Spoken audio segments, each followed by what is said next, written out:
কি কি আমল করলে আল্লাহর খুব নিকটে যাওয়া যাবে, কোন আমল করলে আল্লাহ খুব খুশি হবে? ভাই, যে আমলগুলো করলে আল্লাহর সবচেয়ে নিকটে যাওয়া যাবে এর মধ্যে সবচেয়ে বড় আমলটা হলো সিজদা। নবী আলাইহিস সালাম বলেছেন, আকরাবু মা ইয়াকুনুল আবদু মির রাব্বিহি ওয়া সাজিদ, বান্দা আল্লাহর সবচেয়ে নিকটে যেতে পারে সিজদারত অবস্থায়। এজন্য সিজদার আমলটা আমাদের বেশি থেকে বেশি করা উচিত। সিজদার মাধ্যমে আল্লাহর সবচেয়ে কাছাকাছি যাওয়া যাবে। আপনি যদি চান আল্লাহর খুব কাছে গিয়ে কিছু বলতে, তাহলে সিজদা যে আল্লাহর কাছে দোয়া করেন, বিশেষ করে নফল নামাজ। এটা হলো আল্লাহর সবচেয়ে কাছে যাওয়ার সবচেয়ে বড় মাধ্যম।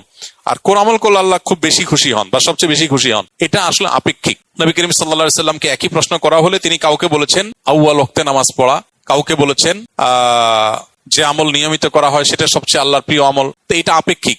কারোর যদি কোনো আমলের অভাব থাকে, ত্রুটি থাকে, তার ওই ত্রুটিটা পূরণ করাটাই আল্লাহর কাছে প্রিয়। কারণ নামাজটা মাশাআল্লাহ শুরু ওয়াক্তে পড়েন উনি, কিন্তু আমলের কোনো কন্টিনিউশন নাই, তাহলে সে ব্যক্তি কন্টিনিউয়াসলি কোনো আমল করবে, এটা তার কাছে তার জন্য বেশি গুরুত্বপূর্ণ। আল্লাহ এতে বেশি খুশি হবেন।